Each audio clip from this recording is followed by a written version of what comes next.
आज की जो मैं वीडियो स्टार्ट कर रहा हूँ वो लीगल मेथड एक सब्जेक्ट है आईपी यूनिवर्सिटी के फर्स्ट सेमेस्टर में। उसमें लॉ की डेफिनेशन दी हुई है अलग अलग जूरिस्ट में। तो उसमें पहली जो डेफिनेशन है जिस पे क्वेश्चन ज़्यादातर आता है, definition of law by Austin. तो ऑस्टिन की हम कमांड थ्योरी देख लेते हैं, होता क्या है basically. John Austin an English legal philosopher formulated the command theory of law, a prominent and influential theory in legal philosophy. It asserts that law is a set of command issued by sovereign with the power to enforce them. तो basically John Austin ने एक बात बोली थी कि law is the command of sovereign backed by sanction. तो ultimately according to Austin law को तीन पार्ट में उसने डिवाइड कर दिया, sovereign, command and sanction. Command, sovereign, sanction. तो बेसिकली इसने बताया कि एक सोवरेन होता है, राजा होता है, वो एक कमांड देता है, बेसिकली वो लॉ बनाता है और उसी को हम फॉलो करते हैं।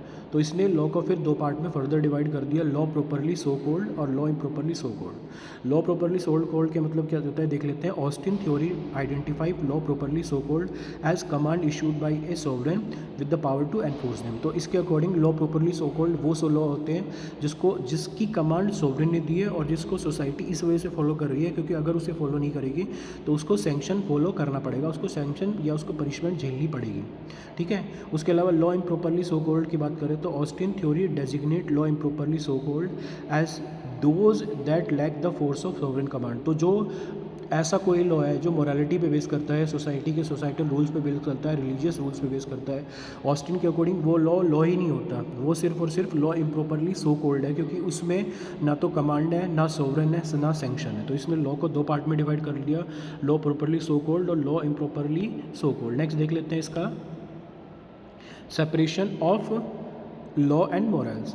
तो बेसिकली इसने लॉ एंड मॉरलिटी को अलग बोल दिया। इसने बोल दिया कि लॉ तो वो होता है जो कमांड सोवरेन देता है। तो बेसिकली अगर मॉरलिटी की बात करें तो मॉरलिटी होता है इथिक्स। जैसे सोसाइटी में, हर सोसाइटी में कुछ ना कुछ मॉरलिटी होती है। जैसे अगर आप हिंदू लॉ की बात करोगे तो हिंदू लॉ की मॉरलिटी है कि वहाँ एक शादी करते हैं। अगर वहीं हम मोमडन लॉ की बात करें तो वहाँ की मॉरलिटी ये अलाउ करती है कि वो 4 शादी कर सकते हैं। तो हर समाज की, सोसाइटी की मॉरलिटी, मॉरल रूल्स अलग होते हैं। तो अकॉर्डिंग टू ऑस्टिन लॉ और मॉरलिटी कभी मिक्स ही नहीं हो सकते। लॉ का मतलब इसके अकॉर्डिंग होता है कि जो बंदा जब सोवरेन एक कमांड देता है तो वो लॉ होता है। और अगर मोरालिटी की बात करें तो मोरालिटी होता है जो सोशल वैल्यूज़ होते हैं। तो देख लेते हैं इसने बोला क्या था। A central tenet of Austin theory is the separation of law and morals. He argues that law is distinct from morality and should be understood as a sovereign of command rather than set of moral principle. Austin asserts that jurisprudence, the study of law, is a separate discipline from ethics. तो इसमें देख लेते हैं jurisprudence के बारे में क्या बोल दिया। इसने बोला कि jurisprudence क्या होता है। Austin define jurisprudence as the study of positive law. Positive law का मतलब होता है law as it is. Law has no concern with any other branches. तो Austin define jurisprudence as the study of positive law, which is concerned with the rules established by a sovereign. According to Austin, jurisprudence should focus on the structure, application and enforcement of the legal rules devoid of moral considerations. Ethics.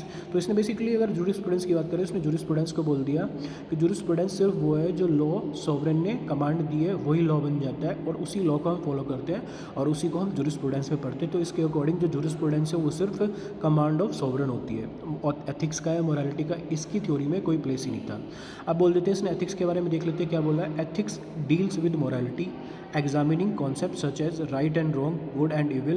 Austin believed that ethics is a separate field from jurisprudence and should not influence the study of law. तो इसने basically jurisprudence की बात करें, इसके according jurisprudence था law is the command of sovereign या law made by the sovereign is the part of the study of jurisprudence. लेकिन इसके अकॉर्डिंग जो ethics, right, wrong ये सब है, ये लॉ की स्टडी का पार्ट या jurisprudence का पार्ट नहीं होता। The concept of command in Austin.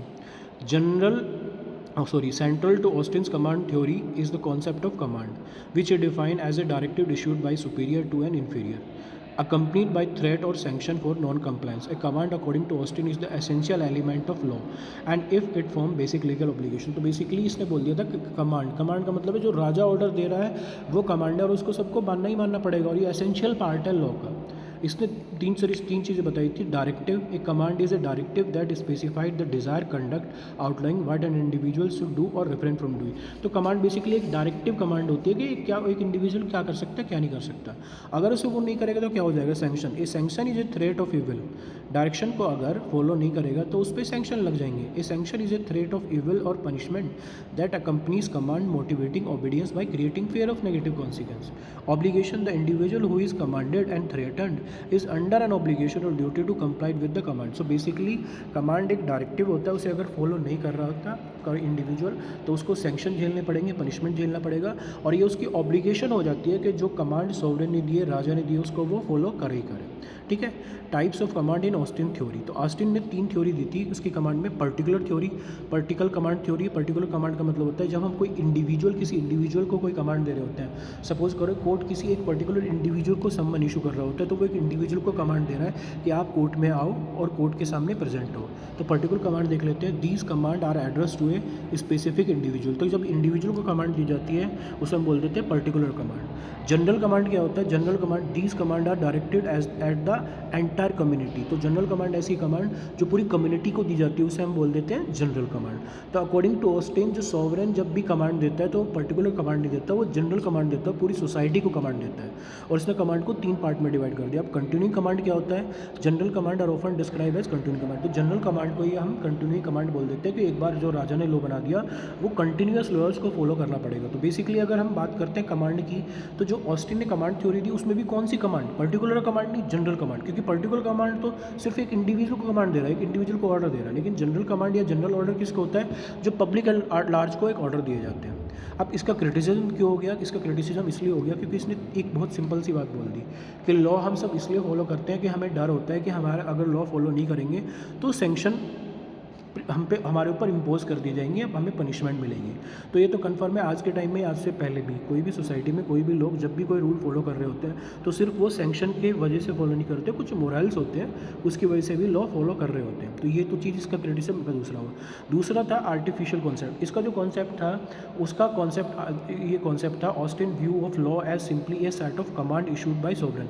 तो इसने सिर्फ और सिर्फ कमांड पे जोड़ दिया। इसने बोल दिया कि सोसाइटल रूल या मोरालिटी या एथिक्स या रिलीजियस रूल्स, इसका लॉ से कोई लेना देना नहीं है। सिर्फ ये लॉ की बात करता है। तो लॉ भी कौन सा लॉ? जो सॉवरेन ने दिया। आप एक चीज़ समझो कि अगर सॉवरेन कोई लॉ दे रहा है तो वो कुछ ना कुछ तो रूल फॉलो कर रहा होगा ना, कोई ना कोई तो एथिक्स या मोरालिटी फॉलो कर रहा होगा। लेकिन इसके अकॉर्डिंग क्या होता था कि law only the command of sovereign. तो उसमें ये क्रिटिसिज्म इसका इसलिए हो गया कि इसने बेसिकली जो अदर रूल्स थे उसको नज़रअंदाज कर दिया। तो इसका आर्टिफिशियल कॉन्सेप्ट था। उसके अलावा relationship of law and morals. Critics highlight that law and morals are not entirely separate. दूसरा इसका क्रिटिसिज्म इसलिए हुआ क्योंकि हम सबको पता है कि लॉ एंड मॉरलिटी एक दूसरे का पार्ट है, इसको हम अलग अलग नहीं कर सकते। तो इसका क्रिटिसिज्म अगर आता है तो आप 3 चीज़ लिखोगे। इस वजह से इसका क्रिटिसिज्म हुआ क्योंकि इसने ये बोल दिया कि लॉ हम इसलिए फॉलो करते हैं क्योंकि हमें सैंक्शन झेलने पड़ेंगे अगर लॉ फॉलो नहीं करेंगे, जो कि गलत है। मॉरलिटी के बेस पे भी हम लॉ फॉलो करते हैं। दूसरा आर्टिफिशियल कॉन्सेप्ट था, इसने लॉ को मॉरलिटी, रिलीजियस, रिचुअल्स इन सब से अलग कर दिया। तो ये गलत है। जब भी कोई लॉ बनता है तो मोरालिटी, सोसाइटल कॉन्सेप्ट ये सबको फॉलो किया जाता है। उसके अलावा relationship of law and morals, तो रोल मॉरल्स का रिलेशन होता है। उसके अलावा the influence of the Austin command theory, clarification of law. Austin theory offered a framework for understanding the nature of law by focusing on the concept of command and the role of law follow. तो इसने basically एक चीज़ clarify कर दी कि जो law है वो क्या होता है, basically nature of law by focusing on the command. तो लॉ वो होता है जो कमांड होती है सॉवरेन की। उसके अलावा इसने लीगल पॉजिटिविज्म थ्योरी दी। अगर लीगल पॉजिटिविज्म थ्योरी किसने दी तो उसके बारे में देख लेते हैं। Austin work contributed to the development of legal positivism which separate law from morality, focus on the identification of approach. तो लीगल पॉजिटिविज्म का मतलब ये होता है बेटा, अगर आपसे कोई पूछता है पॉजिटिव लॉ क्या होता है, तो पॉजिटिव लॉ का मतलब होता है law as it is. Law has no concern with the morality और द एथिक्स और द सोसाइटल रूल्स और द रिलीजियस रूल्स। तो लॉ का मतलब है जब हम लॉ एज इट इज़ पढ़ रहे हैं तो उसी को हम बोलते हैं लीगल पॉजिटिव या बोलते हैं positivism, law as it is. उसके बाद बोलते हैं modern legal philosophy. Contemporary legal philosopher build Austin insight while recognizing the complexity of law and acknowledging the role of morality and legal system. So basically modern legal philosophy अभी की बात करें तो ये तो कंफर्म है कि आज के टाइम पे भी ये होता है कि law is the command of sovereign. लेकिन आज के टाइम में अगर पार्लियामेंट कोई लॉ बना रही है तो parliament is the sovereign, but ultimately parliament has to make the law according to the moral and the religion. तो ये लॉ थ्योरी फॉलो तो होती है लेकिन ऑस्टिन के पॉइंट ऑफ व्यू से नहीं होती। आज के टाइम में अगर कोई लॉ बन रहा है और दूसरा लॉ हम सिर्फ पनिशमेंट के डर से फॉलो नहीं कर रहे, सिर्फ इसलिए फॉलो कर रहे हैं क्योंकि हम एक ऐसी सोसाइटी में रहते हैं जो हमारा स्टेट एक वेलफेयर स्टेट है। उसके अलावा देखते हैं beyond Austin theory. While Austin command theory remain influential, it is important to recognise that contemporary legal philosophy goes beyond it structure.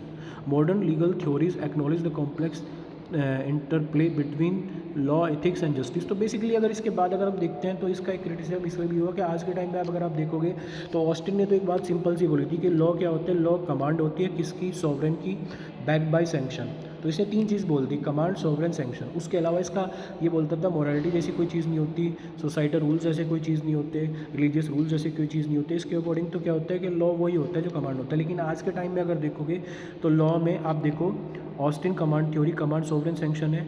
Influence क्या हुआ, legal positivism. Natural law theory में inherent right, moral principal है, human rights वगैरह natural law theory से आए हैं। Legal relation में justice description है। तो उसके अलावा बहुत सारी थ्योरी फिर डेवलप हुई, जैसे नेचुरल जस्टिस थ्योरी से ह्यूमन राइट्स आ गया, लीगल रियलिज्म से आ गया, क्रिटिकल लीगल स्टडीज़ वगैरह हो गई।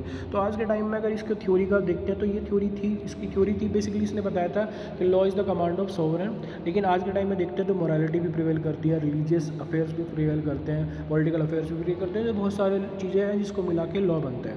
तो इसका क्रिटिसिज्म भी इसलिए हुआ था कि law is the command of sovereign theory. ये आपने दिया, ये हो सकता है ठीक है, लेकिन ये पूरी तरह से प्योरली अगर हम सिर्फ प्योर लॉ थ्योरी अगर हम प्योरली हम पॉजिटिव लॉ थ्योरी देखते हैं और उसी पे लॉ चलता है, हम ये मान के चलेंगे तो ये गलत हो जाएगा। ठीक है, तो ऐसे ही अगर आपको वीडियो देखनी है लीगल मेथड की, ये पहली क्लास थी लीगल मेथड की, बहुत जल्दी आपके एग्जाम से पहले मैं सारी क्लास अपलोड कर दूंगा।